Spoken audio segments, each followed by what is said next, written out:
flushed with cash. Yeah. All right. Okay.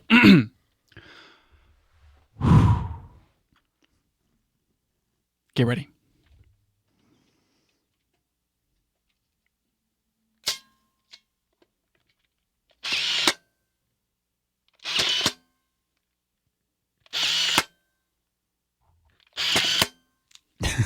Huh? Pretty good. Huh? Pretty good. Yeah. That thing, it moves out quite a bit when you do that. Yeah, it does. I wonder if I can get it to do the flash without film in it. Oh, yes, you can. Indeed. Yes, you can. You can even hear it wind. Nice. It's very good. I love this thing.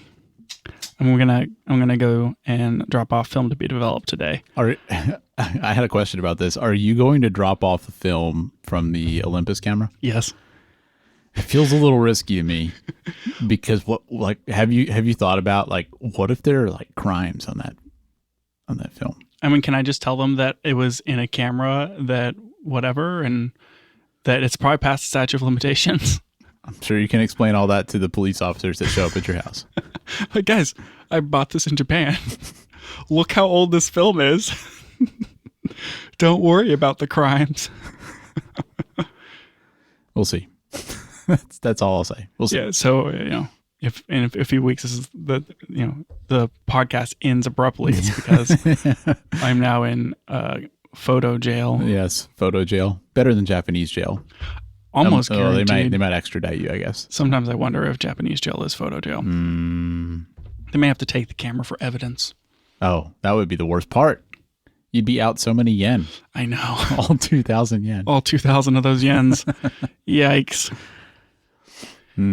So you're taking it to get developed today because there's a discount or something on it's they're doing a whole thing today. And it's nice. 10% off photo services. And that's good. I've just been really busy lately since we got back. You know how everything piles up while you're gone. And so I figured, I'll just pay people to develop this time and we'll see, take the me developing it out of the workflow to see how good the Autoboy Telecourt date works. It makes sense because on the Autoboy you used a known good it's just like Fuji 400. Yeah, it's fine. It was not already in the camera. It's you bought a roll of film and shot it. Mm-hmm. Yeah, now, those pictures are probably going to be all incredible.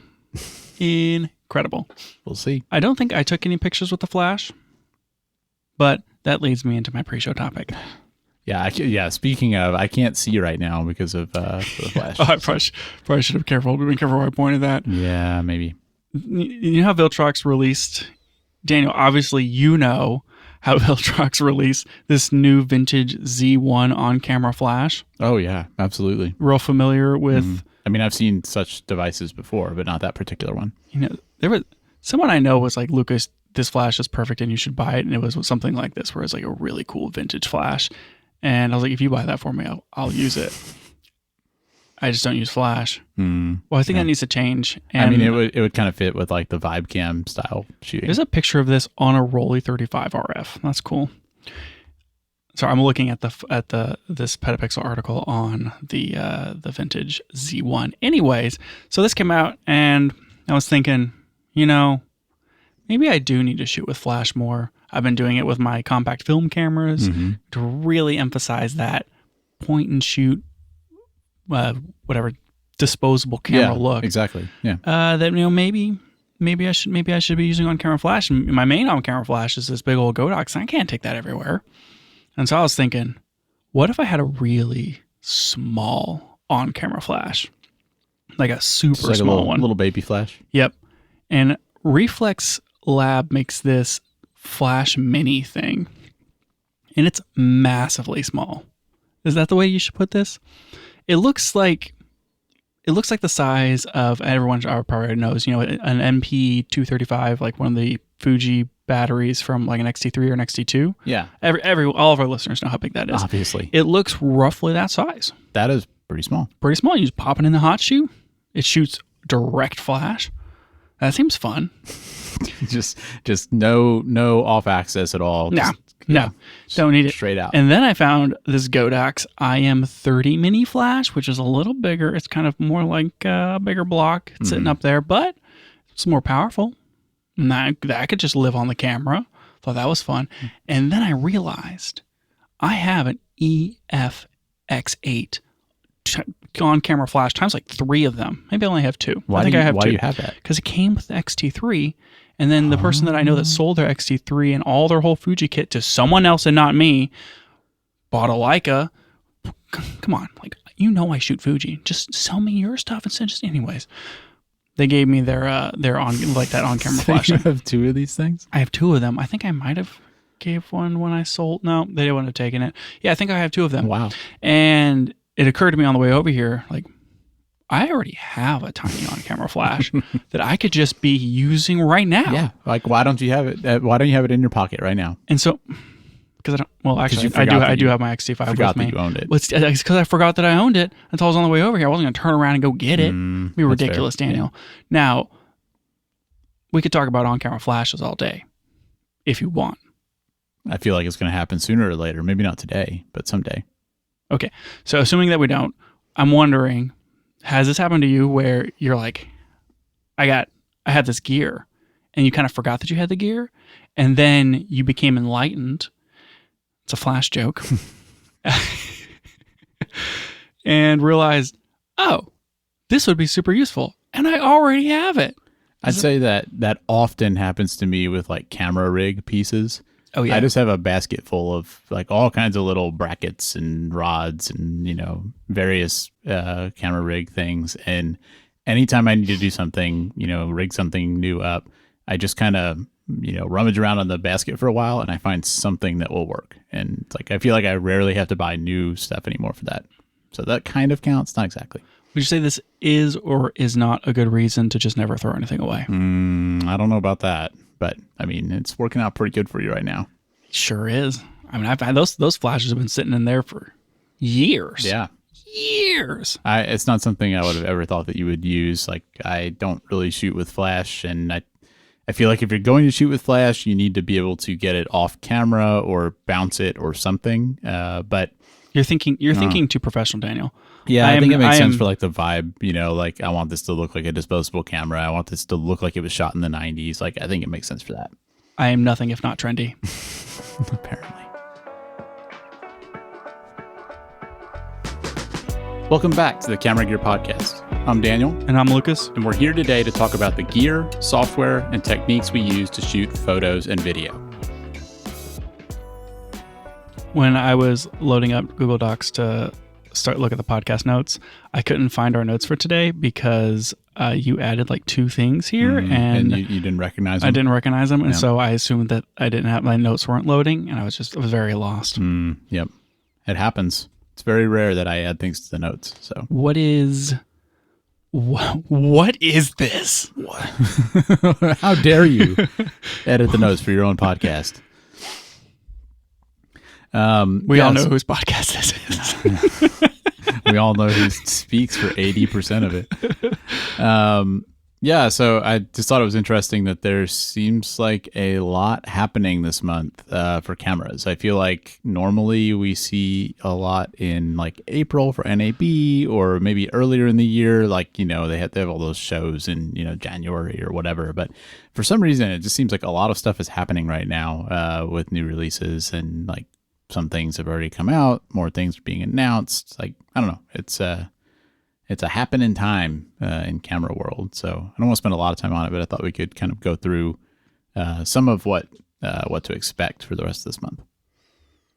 What is this Sony FX3A? So this is the first I'm seeing this. Yeah. So there was a rumor that Sony was going to update the FX3, and people seem to think it's still going to happen. But maybe it's just wishful thinking, because Sony did release an update for the FX3, but it's like the most minor of updates. So they're calling it the FX3A.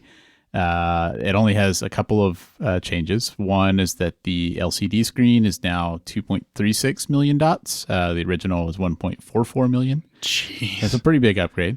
Yep. Thanks, guys. It has USB-C now. We couldn't buy these old parts anymore, so we had to put new parts in it. And it has a new charger. same price. Oh, and, it's USB-C now? Mm-hmm. Okay. And yeah, you're exactly right. This is a Europe problem. I think the reason they did this is because they couldn't get those screens, like the old screen, so they updated the screen. Yeah, and if it's like, if we're updating it, we might as well make it compliant. Yeah, I guess so. So, like the most minor of updates, barely notable, but I guess if you're in the market for an FX3, like now it's a little bit better. So cool. I'm reading off of the Sony page for the FX3, and it says that it has 15 plus stops of dynamic range. Doubt. I don't know if that's true. I mean, every camera brand says number of stops of dynamic range. It's like easily like 1 or 2 higher than what it really is. Didn't they release a firmware or something for the FX3 so that it could shoot 16-bit RAW? Maybe. So like maybe technically, but the sensor can't pull 16-bit. There's not. Yeah. This can't be true. They're lying to us again. Why do they do this, Daniel? I don't know. This relates to a topic that we're probably not going to get to at this point now because you added all these new topics. No, I didn't add much new. Anyways. Yeah, so Sony is also supposed to be announcing something else, potentially on May 21st. Ooh. And we don't really know what it is. There was some rumor that's like tomorrow based upon when the show's coming out. It is. Daniel, that's tomorrow. It's right around the corner. Oh my gosh. The rumor seems to be that it's going to have a tilting EVF, which would be the first Sony full frame camera with that. Right, not the first camera. My Panasonic GX7 had a tilting EVF. Yeah, that was a comparison they made. They made a comparison specifically to the Panasonic GX7. Sony didn't, but the rumor article mentioned that there are other cameras, such as from Panasonic, that have tilting EVFs. Did your GX8 have a tilty EVF? I can't remember if it did. I mean, it's like did. Right there. No, you sold it. No, I sold it. That's right. Mm-hmm. Have you heard anything on that? I have not. I'm curious if I should follow up on that. Yeah, you should. Yeah. I want to know if it's working. Yeah, me too. Did you sell them that zoom lens that has sand in it? I think I did because I don't think I have any Micro Four Thirds lenses anymore. I think I worked all the sand out of that lens. Lens is getting some traction. Yep. I used it for a pretty long time. Hey, it's a pretty good lens. Yeah. All right. Quick couple of other things. DJI is definitely announcing something on May 13th. Is it a Mavic 4 Pro? It's expected to be a Mavic 4 Pro. So that will have happened by the time this releases. No, there's no Mavic 4 out right now. So this is okay.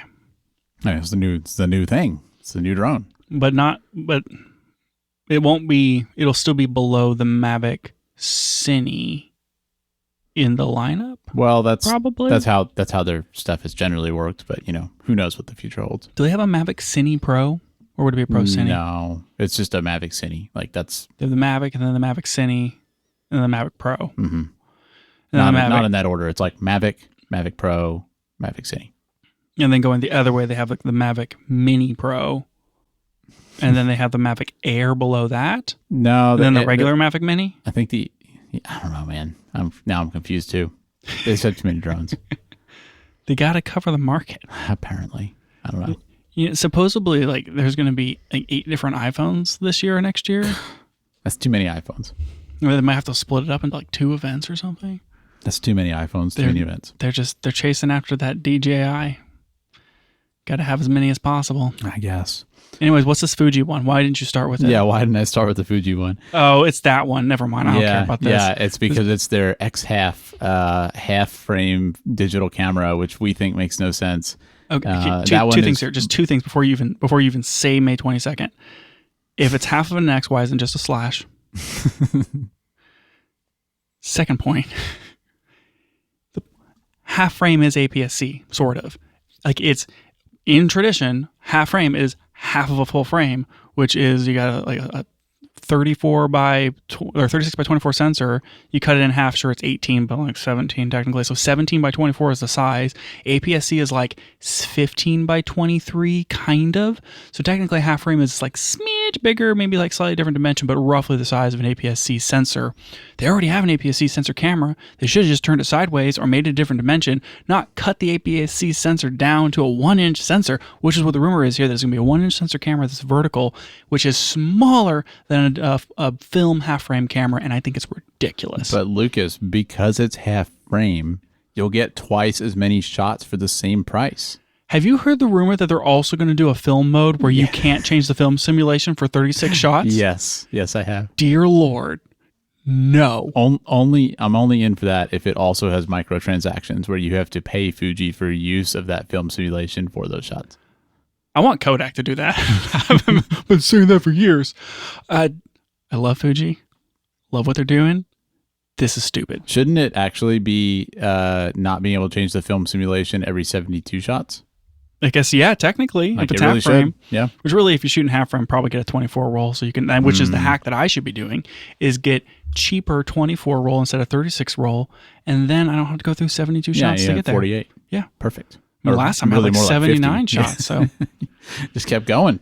Yeah, exactly. All right, last one. I got that tip out of a 1960s era manual for an Olympics pen EE. It was like, you could use 36 or you could use 24, but probably use 24. Didn't that manual also have some other like really good advice on using a camera? I feel like it did. I should pull it out and read it. I'm not going to, but it did explain depth of field, and it was like talking about how your eyes have infinite depth of field or something, and then how cameras don't, and in order to get things in focus and like have a depth of field, that you have to make the aperture as big as as small as possible, which is apertures are 1 over the number, and so it's the biggest number or whatever. And it was like very adamant that you should be shooting at f/18 all the time. Yeah, it said like you always want to maximize depth of field. I'm like, I don't know. That doesn't. I mean, maybe in the 60s. Yeah. But. Well, and maybe if you're shooting, in bright sunlight, but good luck shooting indoors with f/18. Yeah. So it was funny that most common consensus is lower the aperture, the more professional it looks, and this camera was. The manual was very much in the opposite. I'm like, oh, how things have changed. Yeah. But also it was like, a Japanese camera. So maybe like high depth of field is way cooler over there. It could be. That could very well be the case. All right. You've put me off long enough. So Panasonic is also announcing something which will have been announced by the time. Oh, we skipped right over that. Yep.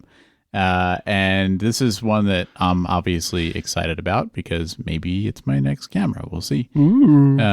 So they're for sure announcing something May 13th. The rumors very much seem to indicate that it's going to be an S1 Mark II and an S1 Mark IIe, which is rumored to be like a more affordable version of the S1 Mark II. So I think the product lineup gets kind of confusing here because like the rumored prices are that the S1 Mark II would be like $3,500 and the 2E would be like $2,800, and it just puts things in a weird spot with the S1R Mark II being $3,300. It's like how do all these lines work where you have the S5 Mark II, at like the $2,000 price point, and then you have this S1 thing that's maybe like the most expensive one yet, and you have the S1R below that. I don't know. It just gets maybe they weird. Push the S5 down market. Maybe they make it. I mean, it's $1,700 now. Maybe they make it $1,500, and maybe they drop the S5 Mark II X down a little bit as well. It's like $1,800 or something. So it's $3,300 for the S1R Mark II, which I would assume would be more expensive than an S1 Vanilla. You would think, right? And so was this a $2,500 camera then? Because like that's common for. I mean, you look at what Nikon's doing: $1,700 for a Z5, $2,500 for a Z6, and $3,300 to $3,500 for a Z8. So like that pricing structure does make sense. I would peg this at $2,200 to $2,500. I don't know what an S1 2E would be. Maybe it's 25 and 22 or 26 and 22. Yeah, I'm wondering too. I mean, the rumors are that it's like quite a bit more expensive than what you're saying. So, we'll see. Like, wait, what did the rumors say? Well, the rumor said the S1. I know you said it. The S1 II is $3,500, and the 2E was $2,800. That doesn't make any sense to me. Yeah, it seems weird. So. We'll see. Sometimes those rumors are accurate, and sometimes they're not. It seems like they've missed a couple times lately. So. We'll just see when it's announced, but this 24 to 60 2.8 rumor is interesting. Yeah, it reads like you have the Z mount and the RF mount 28 to 70 f2, which is like smaller, lighter, but 2.8 zoom. This reads like that, but wider instead of longer. That's exactly how it seems. And they're saying that the rumor is that would be like $1,000 lens, which is also cheaper than, like the 24 to 70 f2.8, as well as, lighter and smaller. So I've seen people online kind of wondering, like, why would you want a 24 to 60 when you get a 24 to 70? And I think why would you want a 28 to 70 when you can get a 24 to 70? Yeah, I think it's that's the same answer, argument. Like price and size. It's going to be price and size. And I mean, you and I both know, like the numbers matter more on the wider side. Like the difference between 12 and 13 is way different than the difference between like 85 and 120. Absolutely. If I had to pick between a 28 to 70 and a 24 to 60, I think I would pick a 24 to 60. I think I would too. It's not that much different on the far end. Like it would be less cropping in, but you can't crop out. Yeah, can't crop out. That's some good advice. Yep. Can't crop out. Can't crop out. Last little Panasonic thing. There's more Panasonic things. Like not specifically like an upcoming announcement, but I'm going up to the unsanctioned segments here, and I'm going to put Daniel's Panasonic corner into an I've just got my eye on what they're doing, man. I mean, I've got money to burn on a Panasonic camera. Dan, I'm writing it in. Oh my gosh, my keyboard's disconnected. No. Classic. Please, Daniel, tell me what Panasonic's going to do. Last thing is that somebody from their marketing team or something said that they're going to be making more small lenses for the S9, which I was excited about because I talked last week about that 18 to 40 that I got, which is a fantastic lens for traveling. And I would like to see Panasonic make more compact full frame lenses for that camera. I mean, how many more lenses do you need? I need more. I'm so like, I have so little actual money invested in L-mount lenses. I mean, I feel like I could just buy five more I mean, lenses. you have like 5 lenses, but it costs you what one lens would cost if you were in an RF mount. Sure. Yeah.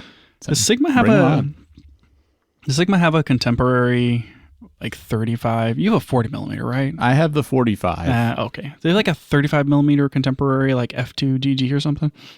You're talking about the like in the same, because they have several lenses that are kind of like the same size. Yeah, but like the contemporary ones are the tiny ones. Yeah, they do. They have a very small enough 35 millimeter F2. Yeah.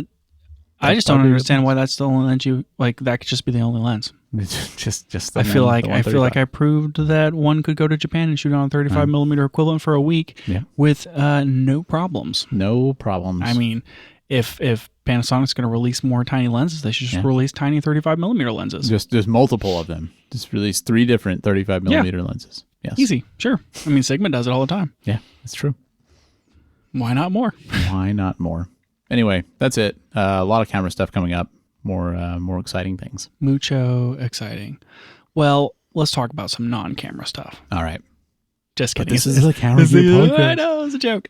Okay, so a while ago, Davinci released the beta for Davinci Resolve 20, and you're currently running it? Yeah, they've released, I think, 3 patch releases for it. They're on like beta 20.03 or something, but yeah. And you mostly updated because you wanted that super slick vertical layout and the subtitle caption I stuff. wanted the animated subtitles, and that feature is still not working the way it needs to work. Really? So there's still some problems there. It was advertised like it was going to be the bee's knees. Mm-hmm. Well, the problem with it is just that you can't edit the text. So maybe some of the other ones are different, but the one that I wanted was one that highlights each word, as the person speaking, because I think that looks really good. Yep. And you can't edit the caption text. Like you get the auto captions from AI. And if you want to go in like, oh, like that's actually the wrong word, I want to change the capitalization, etc. If you do that, like you can't use the animations. It seems like a bug. Yeah. What? So yeah, that does seem broken. What are you currently using now? Aren't you using like a plugin or something? In Resolve 19, I was using a plugin. It just so happened that this new beta came out right as the trial for that plugin expired for me. And I don't think the plugin works on, maybe it does work on 20. I don't know. But regardless, I have just stopped doing that. And I'm just like accepting not having the animated titles and hoping that they'll fix this feature. Got it. So you can format the titles. You just can't use the animated ones. Exactly. And you're waiting for the bug to get Yeah, fixed. yeah. Everything else about subtitles is just fine. Have you used any of the other new features? Well, I mean, the vertical layout kind of gets used, sort of by default. I think that's about all I've used. Does it automatically switch to the vertical layout when you're using vertical video? Yes. Yeah. Like, do you have to hit the checkbox for vertical resolution in the timeline? Or if you just type in a resolution and don't set it as vertical, does it do it? I don't know on that. Do you always hit the checkbox for vertical resolution? Yeah, I think so. You're crazy, Daniel. I mean, it's the timeline settings. Like, I'm going to know if it's a vertical timeline or not. Yeah, which is why I don't check the box. I'm just like, I put in the resolution numbers, like, obviously. I bet you it still does it even if you don't check that. I think it's just like if Y is greater than X. Yeah. Like by 1 pixel. Kind of do. You could like hack it. You could have an almost square timeline, but have it be over there. Maybe. I don't know. All right. So I went through the list of, you have a link in here, which who knows if that's going to make it in the show notes. But I went through that list of updates for Davinci Resolve 20 and I copied like all the main features over because that's what Blackmagic thinks important. And I also added some stuff below and I kind of wanted to run through some of the new features on 20 because I mean, this is our NLE of choice. And so far, like, I'm just more and more of a fan of Davinci Resolve and I like talking about it. So there was we started making reel videos and the they were so real. And the one that I did whatever a few weeks ago, maybe it was more than that, who knows. I was like, I'm just going to do this in Final Cut because like it's got the auto captions now. Yep. And it's just going to be easy. Have we talked about this already? I don't remember. I don't think we did. And I was like, you can edit so fast in Final Cut. Yep. I'm just so familiar with it. That was always my impression before I go into Resolve. Like, man, this is going to slow me down, but I think it's worth it for other reasons. And like, you can do the auto captions, but they're captions, not like on-screen subtitles or whatever. It's not like a layer or anything. It's just built-in captions, which sure makes sense. And you couldn't change the font or anything. You couldn't really customize how it looked, and you could switch to different caption types, but not all caption types can be embedded. And so you had to use the right one, and you're kind of stuck with the way that font looks. That's a really weird limitation. Like most people are just like use a plugin, and I didn't want to deal with like finding a plugin, and so like I went back and forth on it a whole bunch of times. Then I closed Final Cut, went back in, and found out that it deleted half of my thing, and it was just like the worst thing. And I spent so much time just dealing with Final Cut, trying to do this simple thing. I was like, I could have done this in Resolve already, which is the opposite feeling that I had 3 years ago. I mean, part of that does sound like, Final Cut maybe is faltering a little bit, but let's not also discount that, sometimes using the software you're familiar with is just the easiest way to do it, regardless of whether that software is actually the best tool for the job. Yeah, it's a tough thing of sometimes it's just faster to do in the thing but you have to recognize when is that going to be a repeat thing that I have to do, and should I be looking for a tool that does it better and learn that tool? And you can't have to be careful not to get falling into one trap or the other. Agreed. To feel like you have to use a new tool for it when you could have just done it with yours. I think the podcast editing is actually a really good example of that concept, because I feel like when we first started doing this podcast, I started doing the editing for it, and I basically used the tools I was familiar with and did it in the way that I already knew how to edit audio, because it was like, I don't want to be stalled on starting this project. I need to just get in it and get going. And so I used what I was familiar with. But then once we realized this is something we're going to keep doing, this is going to be a weekly process, pretty quickly I was started looking at it, what can I do to optimize this? What new tools can I introduce? What can I learn to make this faster?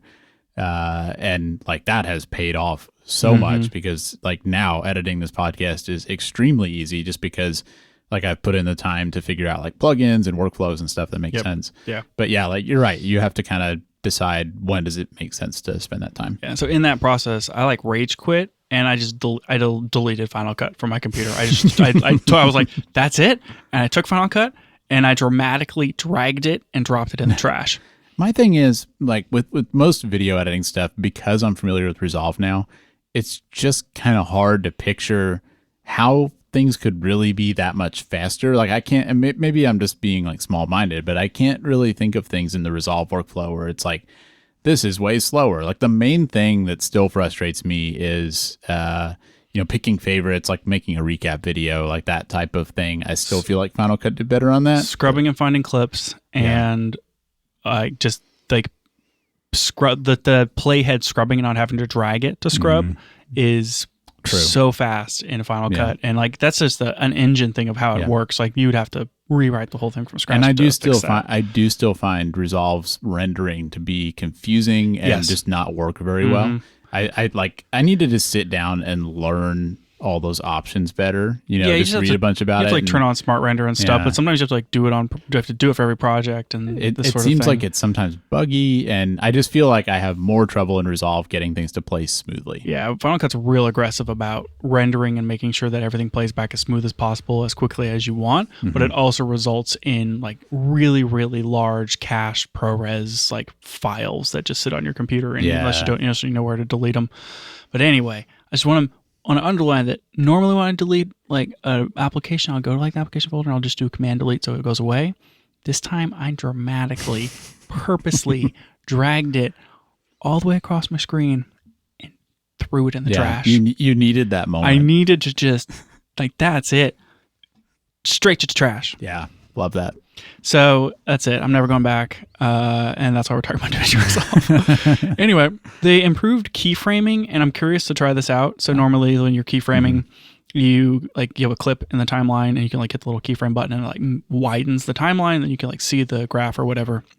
They've now made it so that it is in the upper left where the media bin is. And so it's like this bigger, more refined, like finer control.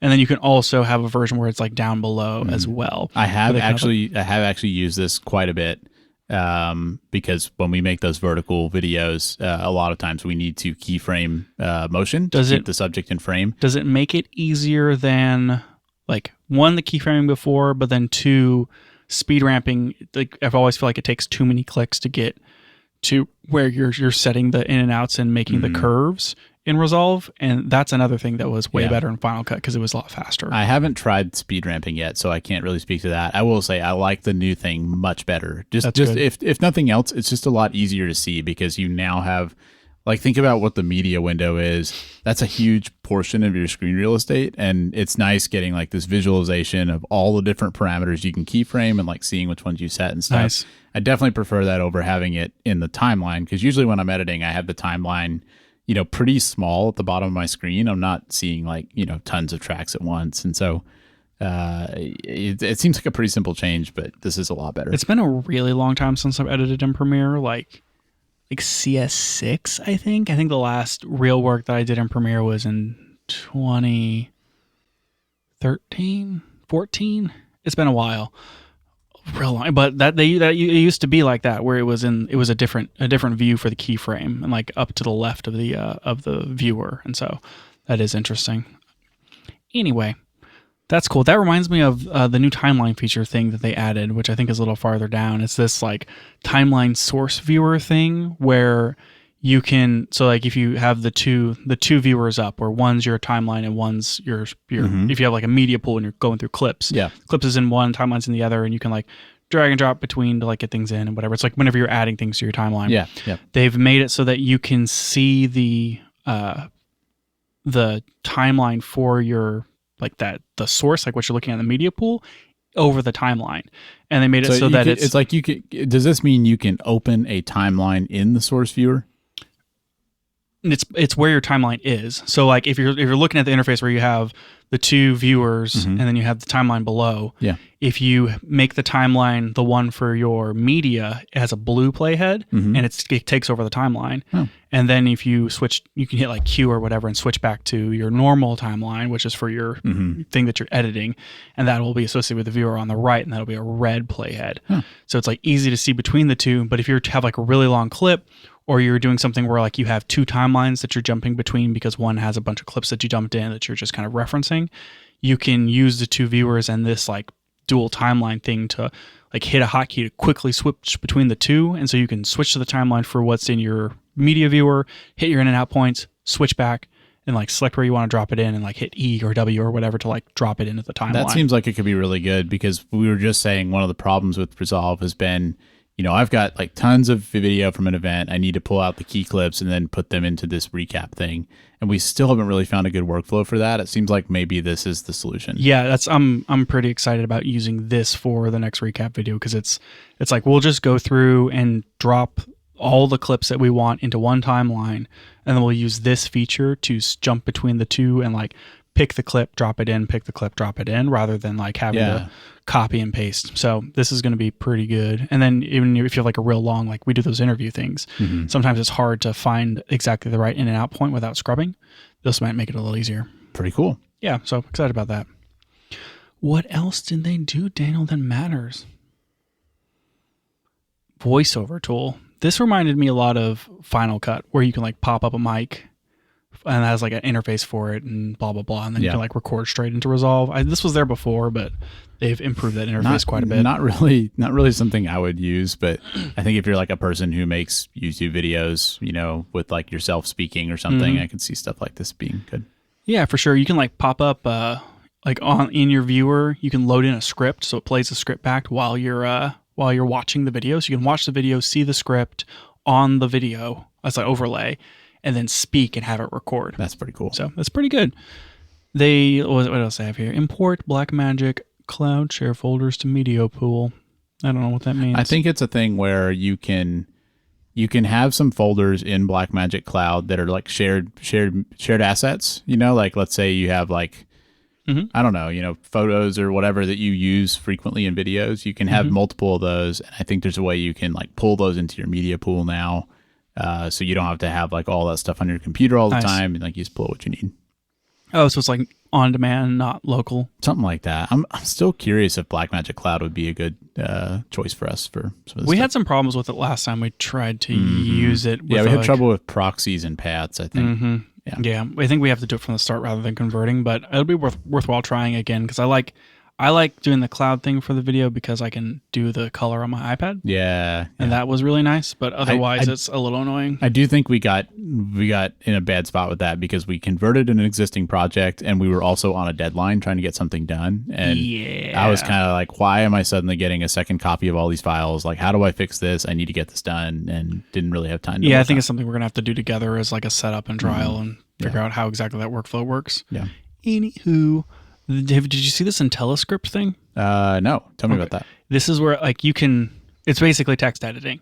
So they have the thing where they can do the AI script, and then you can like highlight the words and then drop those things into the timeline. Which we use all the time. Now you can literally just like take the script, edit it, just straight up edit the text, load that text back into Resolve, and it'll automatically cut it. I do remember this now, and I'm actually super excited about this one, because I feel that this is like sort of the workflow we use when we do these interviews, where like we transcribe it, and then at least what I do is I throw it into a Word document or Google Docs or whatever, and kind of go in, like copy and paste the sections I want, and like basically end up with like a written, like these are the things I expect. But then we have to go back into Resolve, and you have to search in that transcript, find each of those clips, put them in. It sounds like this basically just does that part for you. So yeah, if you take it as a text document and then like delete the things and then just load it back in. So love it. Pretty stinking cool. They also added a thing in what's the audio cutter called? Fairlight, where it'll just delete silences, which is kind of neat. Nice. Just straight up like boop, all gone. And doesn't like shrink the video. It just cuts them out. That's cool. Handy. Anyway, they made Magic Mask better. You don't have to like draw all the lines. You can just like click something, which is pretty cool. Let's see. Dialogue Matcher matches clip tone, level, and reverberance. Isn't this a thing where you can like make somebody say more things, or you can like change words? They do have a thing like that, but that's not what this is. I don't think. I think this is like if you had, two recordings of different people or the same person with different mics in different rooms. I think it tries to like EQ them to sound similar. Oh, that's super handy. Yeah, for sure. They have this cut page full featured audio mixer, and I really want to know what that looks like specifically on the iPad. Oh yeah, on the iPad makes sense. part of my problem with Cut Page and dealing with Davinci Resolve on the iPad is just the audio stuff kind of sucks. So that's gonna be interesting to see. Updated Cut Page with full. I already read that. Oh, this one's really good. Have you seen this beat selector thing? No. Oh my gosh! If you have a song, you can like have it show you the downbeats. Oh, like as lines on the waveform. That's cool. Yeah. I wonder when you do that if the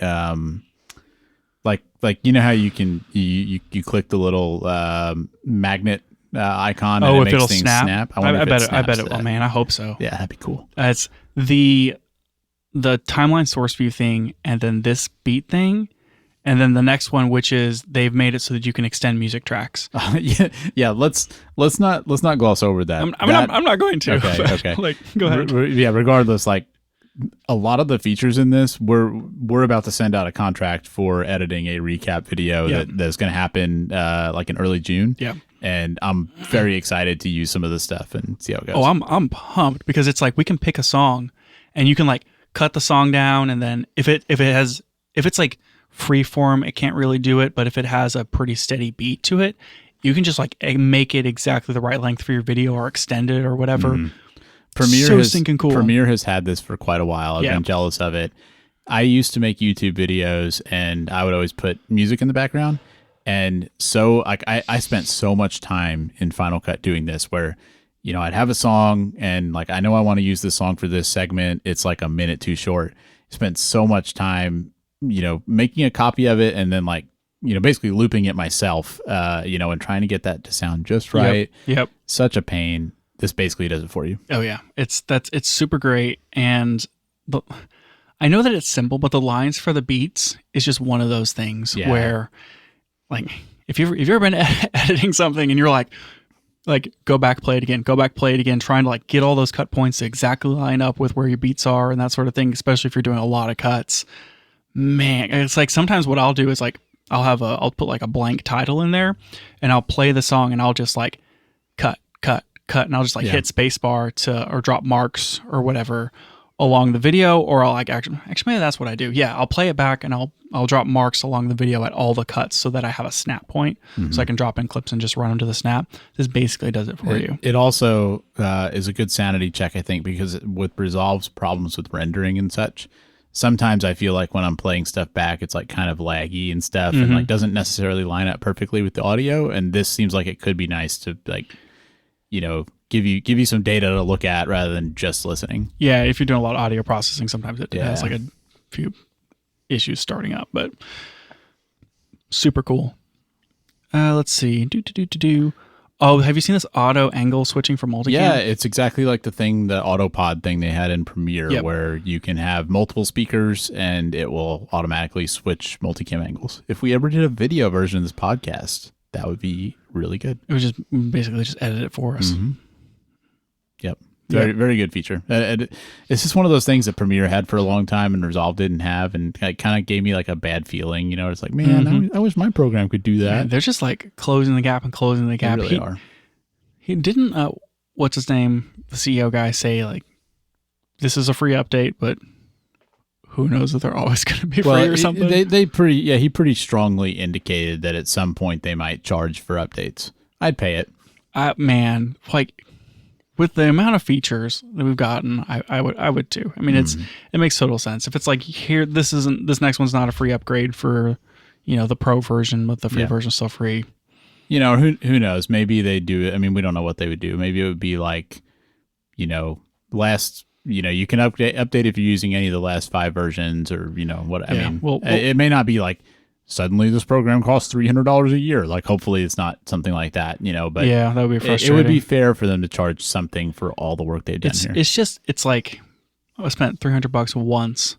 And just the amount of features that keep rolling out, like how are they paying the people to do this on my $300? Don't forget they include it with a lot of their cameras and stuff. So you see something like a Blackmagic Cinema camera that's $2,500. It feels like a good deal just for a camera, like competitive with buy a Canon camera for $2,500. Except this one includes Resolve with all the updates. I mean, I think people would get mad if it didn't, because the thing's shooting Blackmagic RAW.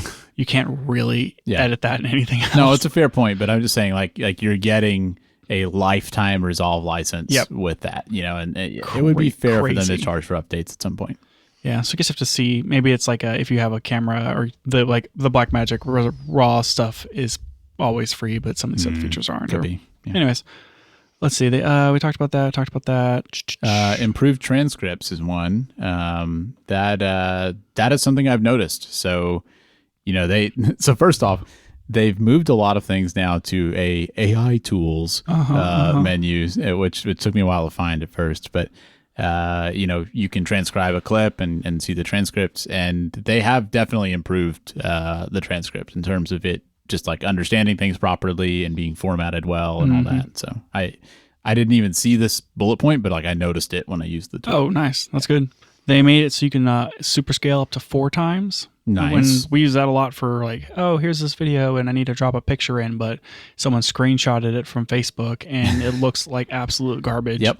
And even though this is 4K and so it really only had to be 3 megapixels, it still isn't hitting muster. Yeah, those pictures. Yep.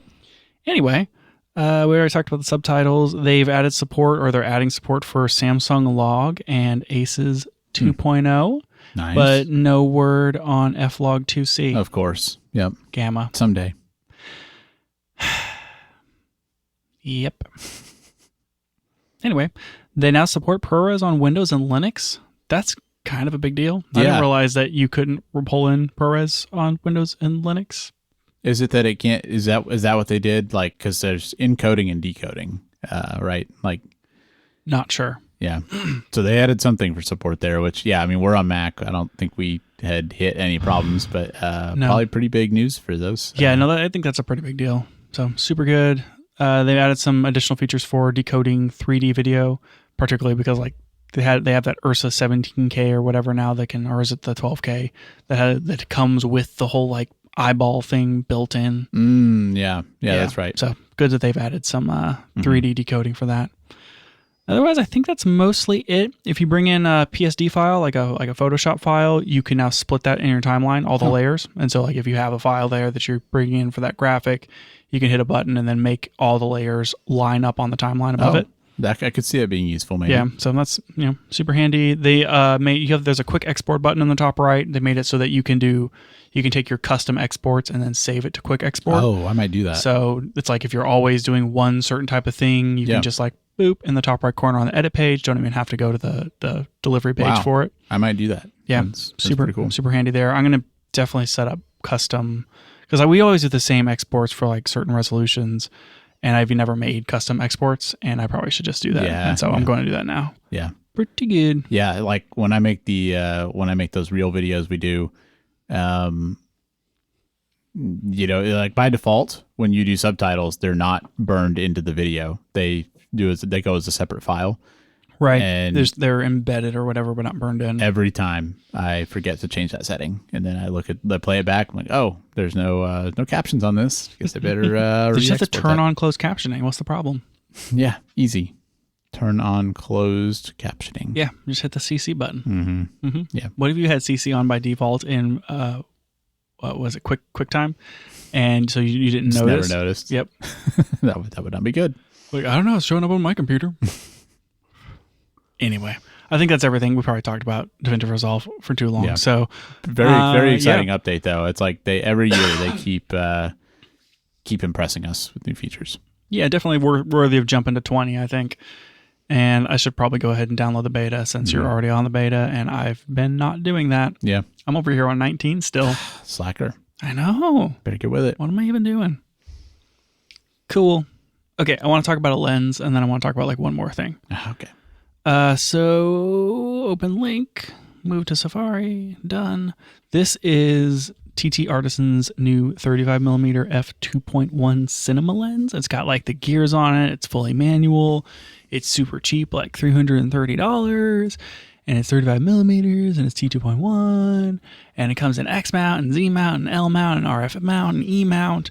And it's just like a little cine lens. I feel like I've been seeing a lot about TTArtisan lenses lately, and I don't know what I should think about them. Like, usually they make like cheap lenses that aren't super optically perfect, but sometimes they're kind of quirky. And this one is quirky. Usually not autofocus, right? No, manual focus. Yeah. This one is quirky in that there is a switch where you can switch between bubble and soft bokeh. That's interesting. It is interesting. So it's like that. It's like how your Auto Boy has that mist filter on it, but it's only for the bokeh. Yeah. That's a reasonable comparison. I don't know exactly how they're doing it. They are doing something to kind of soften the image, and I don't know if they're adjusting like the aperture on the outside or if they're dropping a filter in. It made it, when you read through it and when you watch the video from TTArtisans, it makes it sound like they're doing some softening to it in order to smooth out the bokeh, which is probably what they're doing, dropping like a filter or something into the lens. But it also seems like they could also be like, when at maximum aperture, kind of changing the way that aperture is shaped subtly by pulling the switch.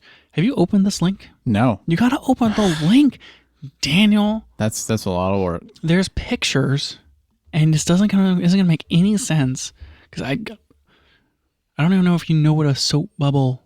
It's not really soap bubble because I was the I know what soap bubbles are.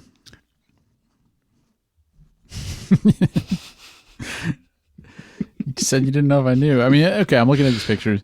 That's a pretty substantial difference. Yeah. So it looks obviously like, the soap bubble has very defined bokeh. If light's coming through, it is making a circular, mostly round, specular highlight kind of thing. And then whenever you apply the soft, it looks like it's more of a creamy look, like where everything kind of smooths out and it just looks like a very soft background. And you can tell they're specular highlights, but they don't have hard edges to them. They really just kind of fall off, almost like you ran it through some sort of diffusion in order to smoosh out all the bubbles. But it's really cool that this lens lets you do both. You don't have to swap the lenses. You already have a 35mm lens, so you're not going to put anything else on there. And now you can just switch between your two bokeh types. It looks like some weird things change when you switch between those modes. So the minimum focus distance changes. And maybe more interestingly, the focus throw is like way different between the two. It does make you wonder what's happening inside there. Yeah, and like they are a little cagey on exactly what's happening within the lens whenever you do this, but I think it's really cool to see this as it's just a really quirky option. Yeah. You expect that a lens is going to have the features that it's going to have and it's just going to have a certain look. And this one gives you like two different looks that you can kind of choose between. Yeah. And I kind of love it. Yeah. Looking at some of these photos, it looks like the soft version accentuates some of the swirliness around like the corners of the image. And so like it's like obviously, not obviously, but like it's a fully manual lens. There's not really going to be any correction. So you are getting a little bit of cat's eye and smoothness around the corners. And if you put on like the soft, it really accentuates that kind of like almost like a Helios 44-2. Yeah, like not as extreme as that. Not as extreme, but like you're getting a little bit of swirly compared to the bubbles where it just kind of they're there, but they're less round. Yeah. So I think it's cool. This is just super unique, and I thought it was really fun, and I wanted to point it out because you can buy it from my camera. As much as I shoot video with manual focus, I still don't love buying manual focus only lenses. I don't own a 35mm lens for my camera, so I probably need this. There you go. This is your moment. I know. No, it's a TTArtisan, not Moment. Yeah. Good clarification. Because Moment makes lenses. They're for phones, but still. Ha ha ha ha ha ha. Let's talk about this last thing. You were wrong, by the way. It's $380, not $330. Well, it's still relatively cheap for what it is. Yes. This just seems like the kind of fun thing where if you are doing some like indie film stuff and you have a cheap budget and you just kind of need a geared lens that gives you options, and your name is like Wes Anderson, so you only shoot on 35mm, you get away with just this. There you go. Perfect. Wes, if you're listening, I get it. Just going to speak directly to Wes for a moment. Yeah. Everyone just be quiet. Okay, this last thing is kind of a topic that I was like, what are we going to talk about today? And now it's been like an hour.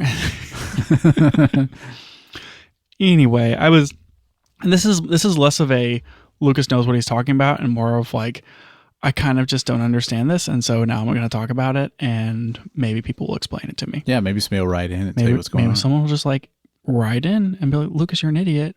Daniel, maybe you understand. You do things with computers. Oh, here and there. So like, I don't know. All right. 16-bit and 14-bit raw photo. Almost every full frame camera is 14-bit RAW whenever you're shooting in photo. There's cinema cameras that are still full frame, large format, quote unquote, but like your Reds and your Aries and your Venices will shoot 16-bit RAW. And they're basically 35 millimeter sensors, maybe a smidge bigger. So like you can shoot 16 bits on a 35 millimeter sensor. But is it because it's too expensive? Like there aren't any, like if you buy an FX6 with a full frame sensor, Sony says you can shoot 16-bit RAW on video. Supposedly. I don't buy it. But supposedly whatever. With all the Sony cameras, like you go buy an A9 III, it's only going to be 14-bit for photo. And what I don't understand is why. If you buy a medium format camera, like a GFX 102, or you buy like a Hasselblad X2D2, those are 16-bit. Is it because the sensors are bigger so they can get more dynamic range because there's just like a bigger sensor? Like the 16-bit is describing both the luma and the chroma. Yeah.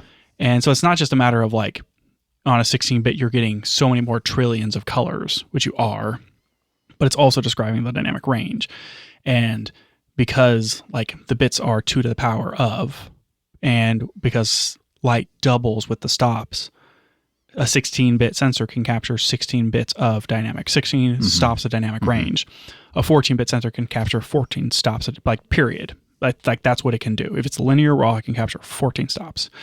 And most sensors, like you buy a sub $8,000 camera, like a photo camera, most of those sensors that are in those cameras don't do more than 14 stops of dynamic range. Like they just can't. Like the sensor can't do it. And so it's like you wouldn't have a 16-bit workflow on a sensor that can't read 16 stops. Yes, that's what I would think part of the reasoning here is. And maybe even if the sensor technically can do it, like on an electrical level, it's possible like you can ask it for 16 bits of data and get that back. Maybe they don't do it because the sensor just like in practice like is not giving you anything meaningfully different with that extra data. That's absolutely correct. Like you could stretch it to 16 and it's just like 2 of those stops would be just total noise. Yeah. Like absolute garbage. I mean, it's like anytime you measure something, right? Like you can always measure with more precision if you want to, but after a while, like you're not getting any more value out of that. A GFX 100 Mark II sensor, which we've talked about that sensor quite a bit, little slow, super great. It's going to be in the GFX Eternas and the GFX the RF GFX 100 RX2 crap. Anyways, good sensor.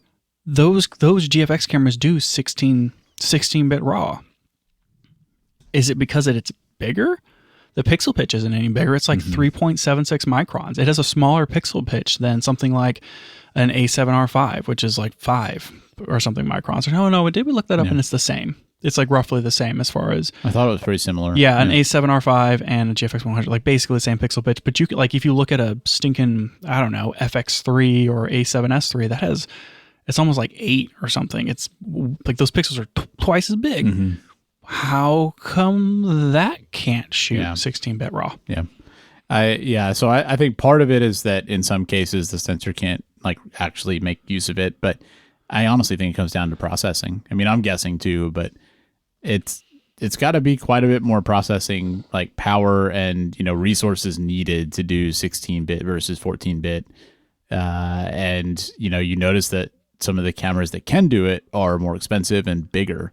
And like maybe they have more like heat budget for the processor and more money to put into the processing. Like it just seems like that has to be a factor. That does check out, and that the GFX will drop out of 16-bit almost immediately if you switch to any sort of burst rate. It's like if you go more than like 3 frames per second or something, it's going to drop into a 14-bit and then stick the 14-bit readout into a 16-bit container, and you're only going to get like 14 stops a dynamic range. Yeah.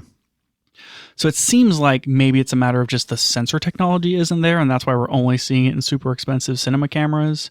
And it's more of like a marketing feature whenever you see it on cheaper cameras, because those cameras can't really produce enough information for it to be worthwhile.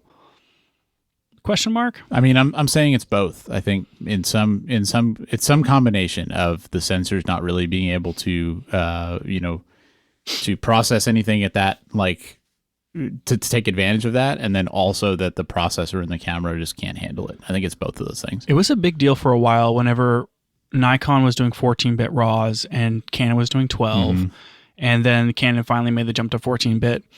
But for a big period of time, people were like, you have to shoot on Nikon because you're going to get more fidelity out of it, and you can get more malleability. And it is pretty noticeable to jump from 14 to 12-bit whenever you're actually like editing. Mm-hmm. And I mean, it's going to be less of a difference the higher you go. 14 to 16 is probably less of a notable difference than 12 to 14. What I'm wondering is, with all the push into HDR, Apple, and like how important whatever HDR screens and videos, but like I'm talking really mostly for photo here.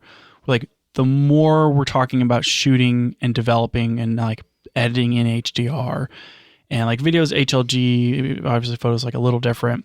I'm wondering if like then somewhere down the line, then maybe not the next Sony cameras, but the next Sony cameras are going to start. We're going to start seeing 16-bit capable sensors, so that you can get that wider dynamic range to then start outputting better, like have better editing capabilities within like an HDR workflow. Mm-hmm. Like, do you think that that's eventually where this is going to go, or do you think we're going to just be stuck at 14-bit forever? I don't think we'll be stuck there forever. I think eventually the processing will get cheaper, like because it's not even just cost; it's also heat, and heat is a constant problem on cameras, as well as like power consumption.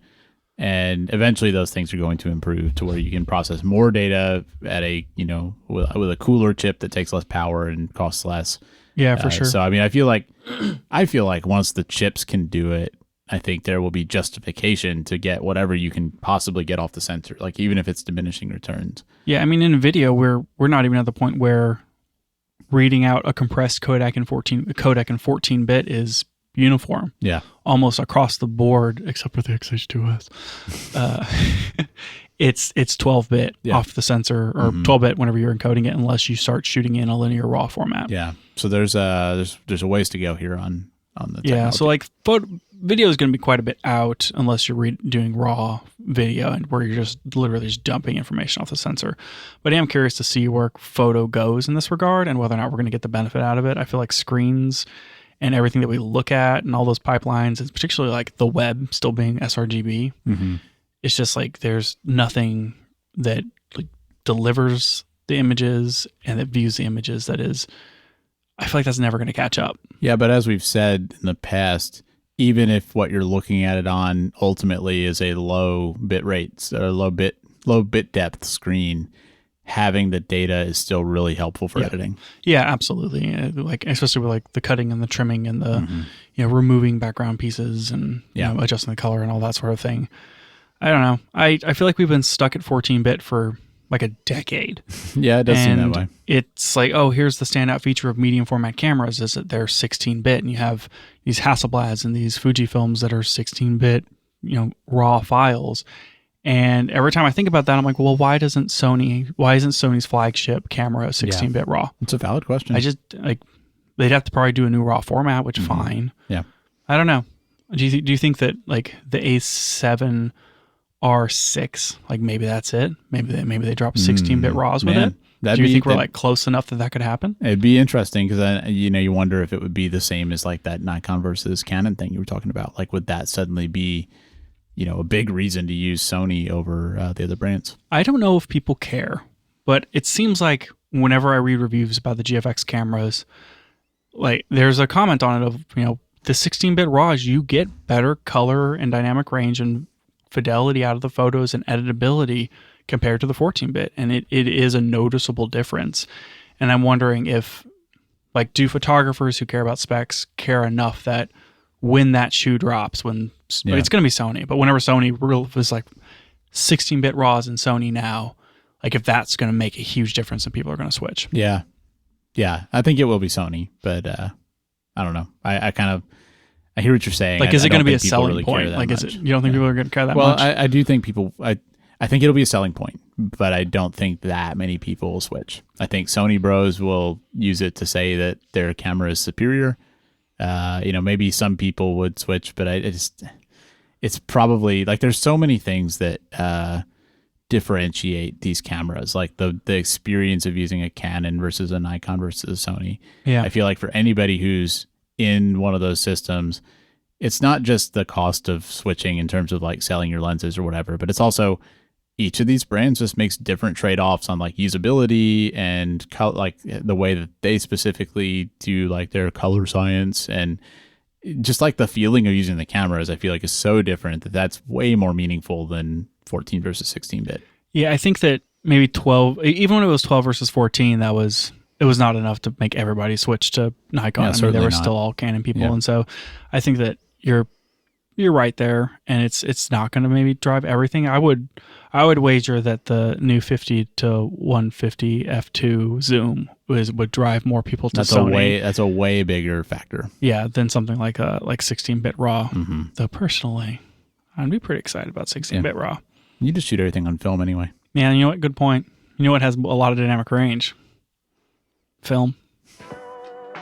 That's it for the show today. Thanks for joining us, and if you liked it, tell a friend so they can check it out too. You can find out more about the show at www.cameragearpodcast.com, and you can find us on Twitter @CameraGearPod. We'll be back with more next week.